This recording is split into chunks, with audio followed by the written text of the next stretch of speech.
Meus amados irmãos, olha, irmão, Deus é tremendo, e a gente que não presta, viu?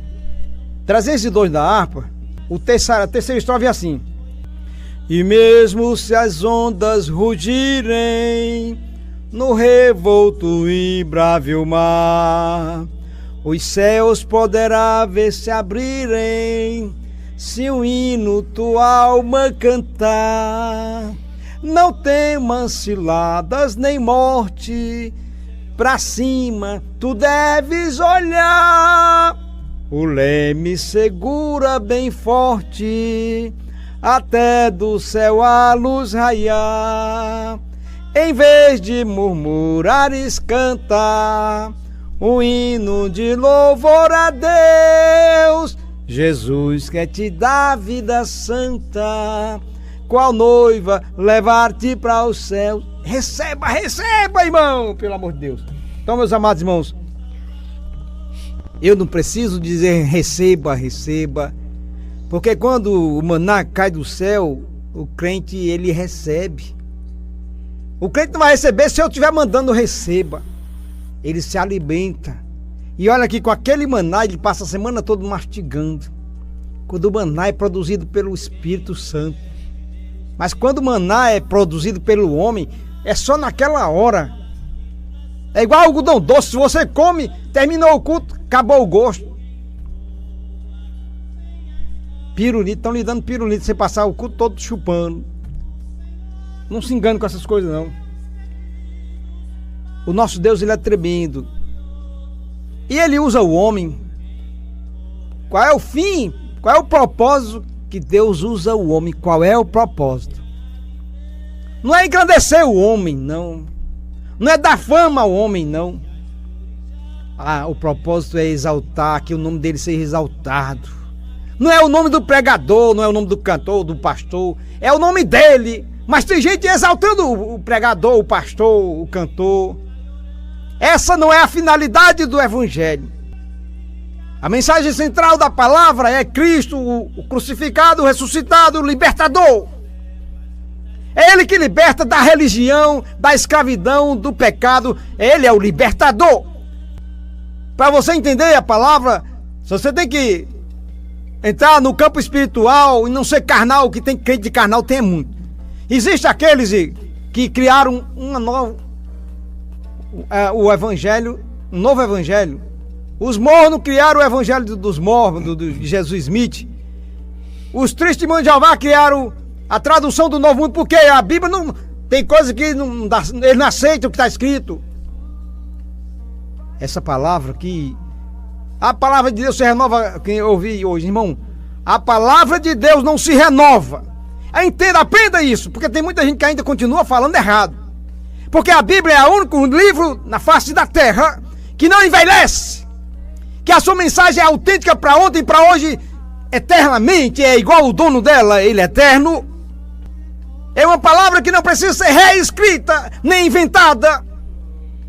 Mas os homens criam a sua linguagem, aperfeiçoa. Estão querendo mudar a Bíblia porque essa está arcaica. Tá, não! Arcaico está você e as suas ideias. O capeta usa essas pessoas, irmãos, mas todas elas vão prestar conta com Deus. O homem perdeu o temor a Deus. Até mesmo os religiosos antigamente tinham temor, mas hoje estão fazendo de gato e sapato. Mas há um dia de ajuste. Deus não tem agenda, não. É no dia que Ele quiser, Ele vem. Ele vem, e todos nós havemos de prestar conta com Ele. Com Ele.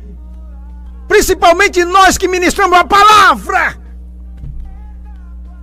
De que forma você está usando a palavra?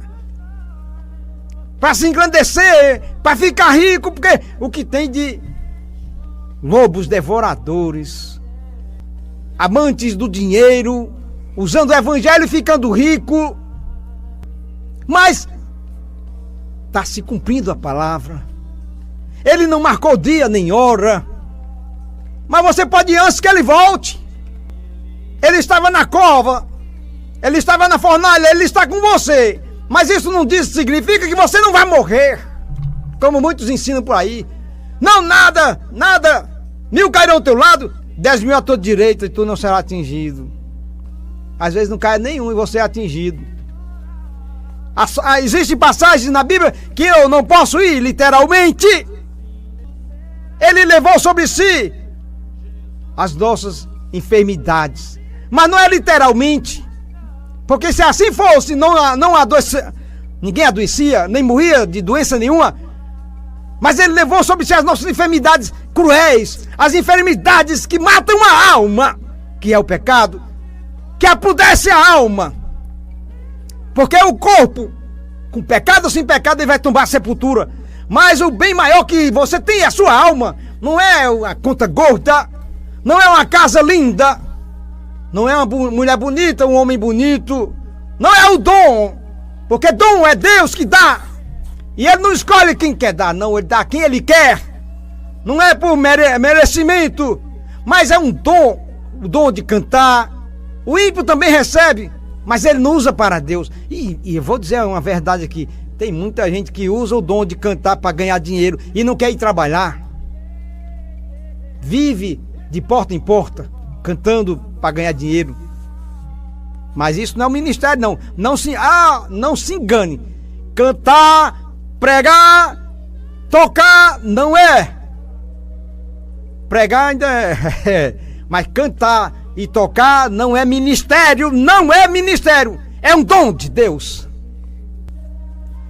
Ele me conhece, irmão. As minhas fraquezas. Não sou perfeito, não estou aqui querendo ser melhor do que ninguém. Mas eu não invento. Como está escrito e como ele me concede a graça da palavra. Por que o irmão não prega 1 hora? Primeiro que eu não sou pregador, eu sou um vaso. Segundo, eu só ministro o pouco que ele me dá.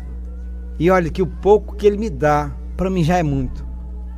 Não são muitas palavras, não são 1 hora, nem 2 horas de ministração que alimenta a alma. Mas é a palavra que vem do céu, na ministração do Espírito Santo, porque foi para isso que ele veio, irmão. Jesus disse, eu vou, mas vou mandar o Espírito Santo. E ele vos ensinará todas as coisas. A revelação da palavra é dele. A palavra é dele, não é minha, nem é tua. Tiago, capítulo 1, versículo 11 até o 18. Porque sai o sol com ardor, e a erva seca, e a sua flor cai, e a formosa aparência do seu aspecto perece. Assim se murchará também o rico em seus caminhos. Bem-aventurado o varão que sofre a tentação, porque quando for provado receberá a coroa da vida, a qual o Senhor tem prometido aos que o amam. Ninguém sendo tentado, diga, de Deus sou tentado, porque Deus não pode ser tentado e pelo mal não pode ser tentado pelo mal e a ninguém tenta. Mas cada um é tentado quando atraído e engodado pela sua própria concupiscência. Depois, havendo a concupiscência concebido, dá à luz o pecado. E o pecado sendo consumado gera a morte. Não erreis, meus amados irmãos. Toda a bondade, todo o dom perfeito vem do alto, descendo do Pai das luzes, em quem não há mudança, nem sombra de variação. Segundo a sua vontade, ele nos gerou pela palavra da verdade, para que fôssemos como primícias das suas criaturas. Porque sai o sol com ardor e a erva seca e a sua flor cai, e a formosa aparência do seu aspecto perece. O homem quer ser o astro. Irmão, esse desejo de ser a atenção das coisas. Quantos tem por aí que estão se achando? E o pior, irmão, dentro da igreja nós estamos idolatrando pessoas. E a gente fala que pecado, idolatria é pecado. Mas o que tem de gente sendo idolatrado, dominando o seu púlpito. O que tem que tipo de crente é você? Existe o crente carnal, o espiritual. E o carnal não sabe discernir nada. Ele come tudo que empurra de lá de cima. Ele é manipulado pelo pregador. Existe o crente lagartixa, o calango, o crente papagaio, crente marionete. Todos esses são dominados pelo pregador. E o pregador faz dele gato e sapato. Se mandar correr, ele corre. Se mandar pular, ele pula. Fora da realidade. Porque o Espírito Santo não inventa essas coisas, irmão. Isso é invenção do homem. Ele manda nós que o culto seja pela renovação. Renovação não é inovação, não é apelação. Quando se aprende a pregar, não precisa da dependência do Espírito Santo, porque já sabe pregar. Aquele que não sabe pregar, ele é dependente, exclusivo do Espírito Santo. Nós não precisamos de pessoas que saibam pregar. Nós precisamos com urgência de pessoas que sejam um instrumento na mão de Deus. Está faltando. A sua beleza se acha o tal, mas chega a hora que o Senhor sopra e ele vai, seca. A sua formosura, aquela mulher tão linda, que era um avião nas nuvens, Deus derruba. A mulher que teme ao Senhor, essa será louvada.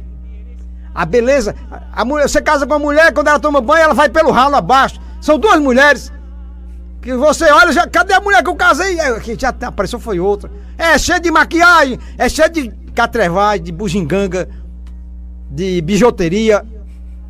A beleza da mulher é natural. Não seja uma mulher que você não é. Seja verdadeira. Porque se alguém gostar de você, vai gostar do jeito que você é.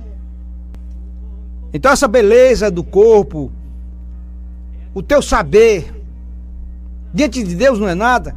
E tu acha que é o cara, que você prega em multidões e aceita Jesus Cristo, e que você canta e cai fogo. Mas o fogo não é tu que manda, não. Por quê? Porque ele vela pela palavra. É a palavra dele, a ministração é dele, a honra é dele, a glória é dele. Suma, desaparece para que ele apareça. Mas muitos estão jogando ele para fica aí que quem vai aparecer aqui sou eu sou o cara. Eu aprendi a pregar, eu sei.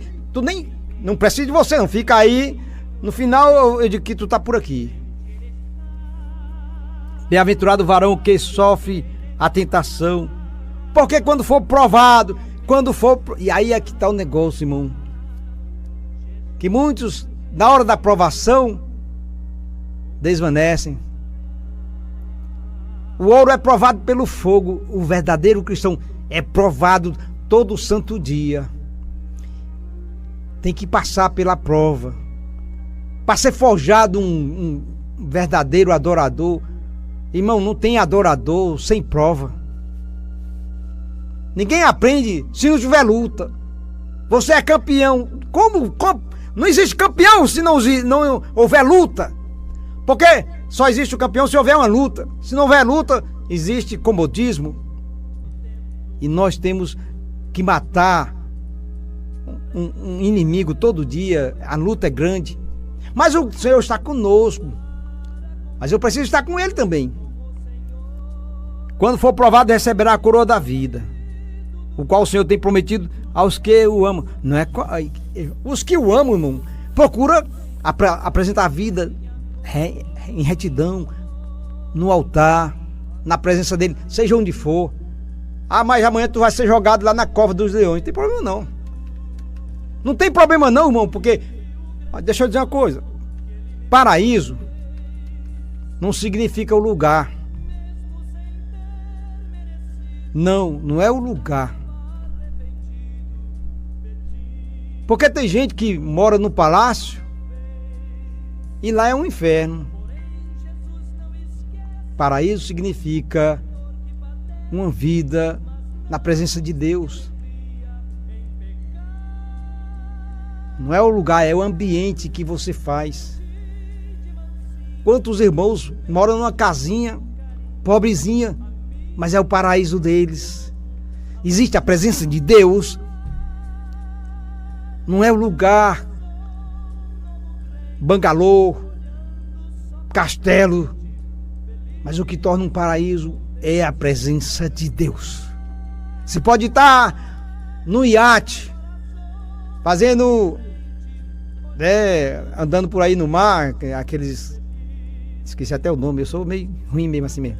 Irmão, você pode estar no melhor hotel, na melhor fazenda, mas se não tiver a presença de Deus, não é um paraíso, é apenas um lugar bonito. Quantas pessoas estão numa vida tão desgraçada que essa vida é um inferno, e é mesmo. Mas pior é o outro inferno. Isso aqui, quantas pessoas estão, que inferno uma vida dessa. Não tem Jesus na vida. Às vezes tem até uma religião, mas não tem Jesus na vida. Porque com Jesus na vida, se o hino cantar tu puderes, nas horas de grande aflição, e é difícil cantar, irmão, no momento de dor, mas o adorador, ele canta, ele adora, ele não espera tempos bons não, ele adora no tempo bom e no tempo ruim, ele é adorador em qualquer circunstância. Não é a morte que vai tirar a adoração dele, não é a morte que vai fazer com que ele se acovarde, porque muitos vão se acovardar quando chegar a perseguição. E eu não quero estar mais aqui não, nessa época eu não quero estar mais aqui não. Jesus conhece as nossas limitações e Ele sabe de tudo. Ninguém sendo tentado, diga: de Deus sou tentado. Porque Deus não pode ser tentado pelo mal e a ninguém tenta. Você nunca vai ser tentado por Deus, mas provado será. Mas Ele, para que Ele prova? Para ser aprovado. Somos muitas das vezes provados por Deus. Mas cada um é tentado quando atraído pela a sua própria.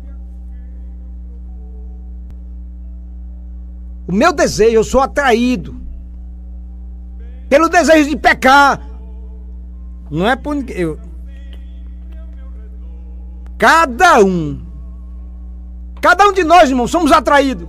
O que é que mais me atrai? É a palavra. A palavra vai me atrair. Eu vou ter anseio. Assim como o servo brama pelas correntes das águas, assim a minha alma tem sede de ti, ó Deus. Davi expressando. Qual é a sede que tu tem? Porque a sede que a sede maior, se é da fonte da palavra, ou se é da fonte do prazer, a fonte maior vai te puxar, vai te atrair. Somos engordados, somos atraídos, somos levados. Mas se a minha atração está na palavra, eu vou me aproximar da palavra, eu vou me aproximar da fonte. Mas se o desejo vem do pecado, mas eu também tenho, Deus me deu a condição de dizer não ao pecado. É diferente o ímpio, irmão, o ímpio ele não tem essa autonomia, esse poder de rejeitar o pecado, é o que ele mais quer, o prato predileto.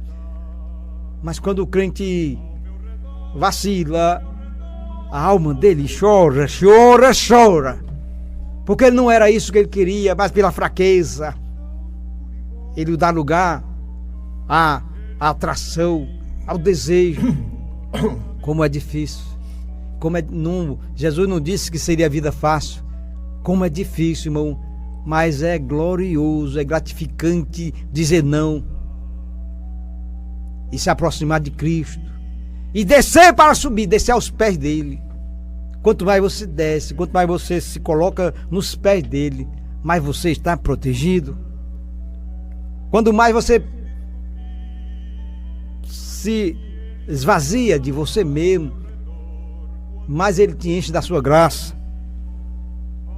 Mas cada um é tentado quando atraído e engordado, amarrado, arrastado pela sua própria, pela minha, pela nossa própria concupiscência, nosso próprio desejo. Somos atraídos, engordados, amarrados e arrastados. Mas temos o escape, temos o poder de dizer não. Naquele momento é difícil, mas diga não e o Senhor te dá vitória. Depois, havendo a concupiscência, concebido. O problema é conceber, é gerar. Não deixe que o desejo seja gerado, porque a consequência é grande. Olha, concebido dá luz ao pecado. O desejo não é pecado ter o desejo.